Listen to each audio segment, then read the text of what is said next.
మండలి బుద్ధప్రసాద్ గారు ఏదన్నా తీసుకున్నారు అంటే సీరియస్‌గా దానికి అంటే చర్యకు ప్రతిచర్య చాలా తీవ్రంగా ఉంటుంది. అలాగే ఎన్‌కౌంటర్ కూడా అంతే తీవ్రంగా ఉంటుంది అని చెప్పేసి ఒక మాట అయితే ఉంటుంది. అంటే మరి మీరు చూసి అంటే మీరంటేనేమో గాంధేయవాదిగా ఉన్నారు. చాలా ప్రశాంతత ఉంటున్నారు. మరి ఎట్లా నెక్స్ట్ అంటే అంతకు ముందర జరిగినటువంటి ఏవైతే కక్షలు, కార్పణ్యాలని మీరు ఇందాక అన్నారో, మరి ఇప్పుడు రాబోయే 5 సంవత్సరాల్లో మీరు వాటిని మరి పూర్తి స్థాయిలో మరి సమసిపోయేలా చేస్తారా? మరి ఎట్లా? రాజకీయంగా ఎక్కడ కూడా వాళ్ళ కక్షపూరిత వాతావరణంలో వాళ్ళు ఎన్ని ఇబ్బందులు పెట్టినా ఆ పరిస్థితి మాత్రం ఎట్టి పరిస్థితుల్లో రాణించే పరిస్థితి లేదు. ఎవరిని కూడా వాళ్ళ కక్షపూరితంగా ఎవరిని కూడా ఇబ్బంది పెట్టే పరిస్థితి లేదు. వాళ్ళు తప్పులు చేశారని చట్టబద్ధంగా వాళ్ళకి శిక్ష పడేలా చేస్తాం తప్ప వేరే ఆలోచన లేదు. అది కూడా తక్కువ. ఏదన్నా మరీ తప్పులు చేసేసారనుకోండి, దొరికితే అదేదో దానికేదో తగిన విధంగా చేయాల్సిన పరిస్థితి ఉంటుంది. అంతకుమించి ఎవరిని వాళ్ళ కక్ష పెట్టుకుని వాళ్ళు సాధించాల్సిన అవసరం లేదు. ఎందుకంటే ఇంత అప్రతిహతంగా జనం మన తరపున నిలబడ్డప్పుడు ఇక మనకి వ్యతిరేకులు ఎవరు కొద్దిమంది ఉంటే వాళ్ళ గురించి మనం ఆలోచించి అనవసరంగా సమయాన్ని పాడు చేసుకోవడం కూడా మంచిది కాదు. ఇవాళ మన ఆలోచన అంతా కూడా ఎలా అభివృద్ధి చేసుకోవాలి, ఎలా మా యువతరాన్ని మనం తయారు చేసుకోవాలి, ఈ ఆలోచన తప్ప వేరే ఆలోచన ఉండదు. ఒక తప్పు చేసిన వాడికి మనం మంచి చేసి అరే మనం కూడా చేస్తుంటే బాగుండేది అని అనిపించేలాగా చేయాలి. అదే నా ఆలోచన తప్ప వేరే కాదు. అదే మీరు ఎన్కౌంటర్ అన్నారు చూసారా, జరిగేది అంతే. ఎవరన్నా ఒక తప్పు చేశారు, ఆ తప్పు చేసిన వాడు చేసిన తప్పులాగా కాకుండా అది మంచిగా ఎలా చేయాలో మనం చేసి చూపించాం అనుకోండి, అప్పుడు మనమే చేస్తుంటే బాగుండేది కదా అని చెప్పి వాళ్ళు అనుకోవాలి. అంతకంటే శిక్ష వేరే ఒకటి ఉండదు. ఆ రకంగా వ్యవహారం చేయాలని చెప్పి తప్ప ఎక్కడ కూడా ఎవరిని కూడా వేధించే పరిస్థితులు మాత్రం రావు. తప్పుకి వాళ్ళు చేసిన తప్పుని వాళ్ళు ఆత్మవిమర్శ చేసుకుని మనమే చేస్తుంటే ఈ పని ఆయనకి అవకాశం ఇవ్వకుండా ఉంటే బాగుండేది కదా అని చెప్పి అనుకోవాలి అంతే. ఏదైనా ఒక రోడ్డు ఉందనుకోండి, ఆ రోడ్డు మనం వేస్తుంటే బాగుండేది కదా, మళ్ళీ ఆయనకి ఎందుకు ఇచ్చే అవకాశం అని చెప్పి అనుకోవాలి వాళ్ళు. అంత తప్ప మనం వేరే ఇంకా మాడే పరిస్థితి ఉండదు దాంట్లో. అందుకని ఎవరిని ఏం మాట్లాడను కూడా వ్యక్తిగతంగా. తెలుగు భాష అంటే మీకు చాలా ఇష్టం, అందరికీ తెలిసిన విషయం. తెలుగు భాషాభిమానిగా, తెలుగు భాష వ్యాప్తి కోసం ఎంతో కృషి చేసిన వ్యక్తిగా మీకు పేరుంది. అయితే మరి గత ప్రభుత్వంలో గత ముఖ్యమంత్రి జగన్మోహన్ రెడ్డి గారు మరి తెలుగు అనేది విద్యలో ఏదైతే తెలుగు మాధ్యమం అనేది అవసరం లేదు అని తీసేసినప్పుడు మీరు ఎలా దాన్ని తీసుకున్నారు? అంటే మీకు అంటే జగన్మోహన్ రెడ్డి గారు ఆలోచన విధానం చాలా భిన్నమైన ఆలోచన విధానం. ఆయన భాషని, సంస్కృతిని సర్వనాశనం చేయాలని చెప్పి ప్రయత్నం చేశాడు. మనది భాషాపూర్వకంగా ఏర్పడ్డ జాతి. వాళ్ళు తెలుగు జాతి అని చెప్పుకుంటే తెలుగు భాష మాట్లాడుతుందో తెలుగు జాతి, తమిళ భాష మాట్లాడుతూ తమిళ జాతి, అంత భాషాపూర్వకంగా ఏర్పడ్డ జాతి. ఆ జ్ఞానం ఆయనకి లేదు. అంచేత భాష ఎప్పుడైతే నశిస్తుందో జాతి నశిస్తున్న సత్యం తెలియని వ్యక్తి ఎవరైనా ఉన్నారంటే జగన్మోహన్ రెడ్డి తప్ప మరొకరు ఉండరు. అంచేత ఆయన తెలుగు మాధ్యమాన్ని తీసేశారు. ఇంగ్లీష్ మాధ్యమాన్ని ప్రవేశపెట్టి ఇంగ్లీష్ మాధ్యమం పేదవాళ్ళ కోసం అని చెప్పాడు. ఆ రకంగా ఒక అంతరం సృష్టించడానికి ప్రయత్నం చేశారు. కానీ ప్రజలు తీర్పు వేరుగా వచ్చింది. ఆ రోజున కూడా కోర్టులకు వెళ్ళారు. ఆంధ్రప్రదేశ్ హైకోర్టు స్పష్టంగా జగన్మోహన్ రెడ్డి విడుదల చేసిన జీవోని రద్దు చేసింది. దాని మీద సుప్రీంకోర్టుకి వెళ్ళాడు ఆయన. సుప్రీంకోర్టులో నేను కూడా ఇంప్లీడ్ అవ్వటం జరిగింది. కానీ సుప్రీంకోర్టులో ఈ రోజు వరకు విచారణ రాలేదు. అట్లా ఉంది అది. అంచేత మనం కోరింది ఏంటంటే ఇంగ్లీష్ మాధ్యమానికి మనం ఎవరూ వ్యతిరేకం కాదు. అలా అని చెప్పిన తెలుగు మాధ్యమాన్ని ఎత్తేయకూడదు. తెలుగు మాధ్యమంలో చదివే వాళ్ళకి అవకాశం కల్పించాలన్నదే మన కోరిక. ఇప్పుడు అదే మన కన్నడ మాధ్యమానికి అవకాశం ఇస్తున్నారు, ఇంకొక ఒడిశా వాళ్ళు చదువుకోవడానికి అవకాశం ఇస్తున్నారు, కానీ తెలుగుకి అవకాశం ఇవ్వట్లేదు ఆంధ్రదేశంలో.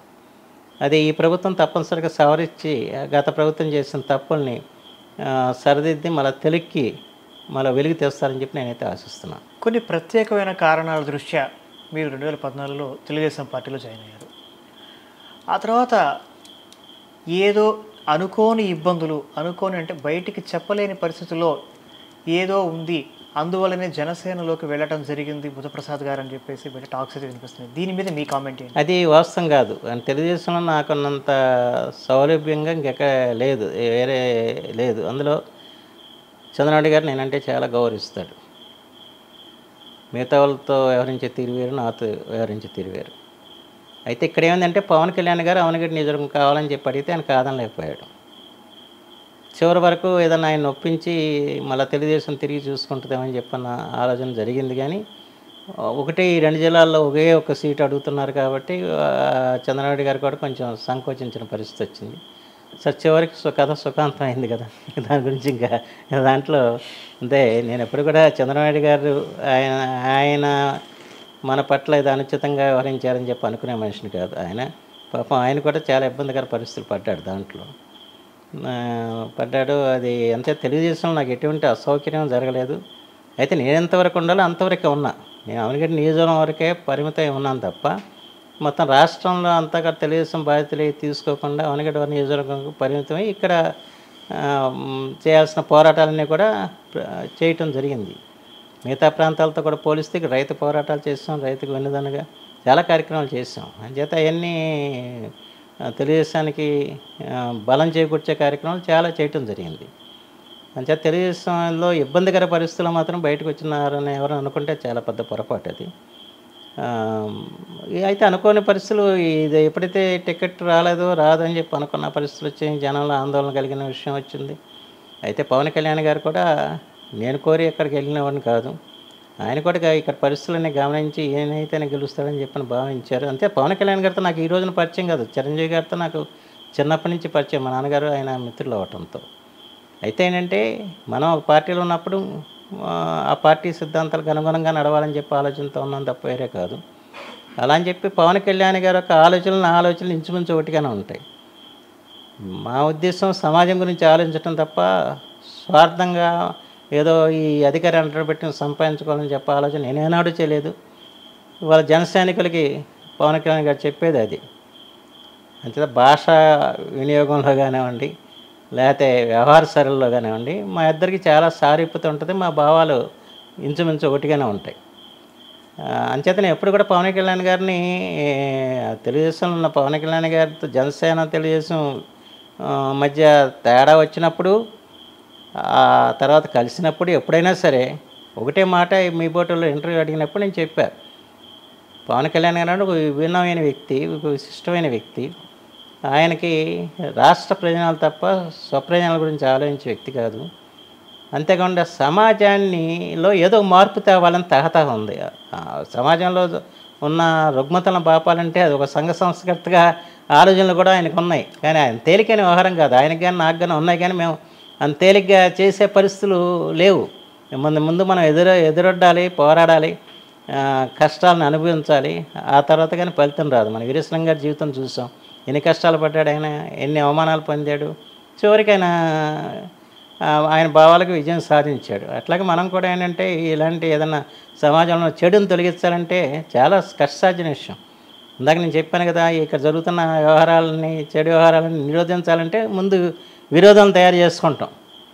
అభిమానులు ఉండటం కానీ విరోధులు తయారవుతారు. అయితే ఆ విరోధులు తయారవుతారు అని చెప్పి భయపడేసి మనం ఊరుకుంటే దానివల్ల ప్రయోజనం లేదు.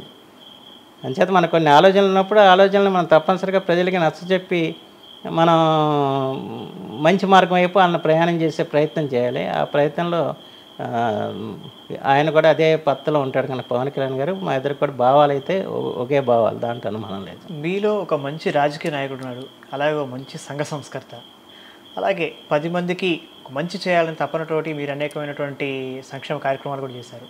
అయితే మీలో ఒక మంచి రచయిత కూడా ఉన్నాడనే విషయం తెలుసు.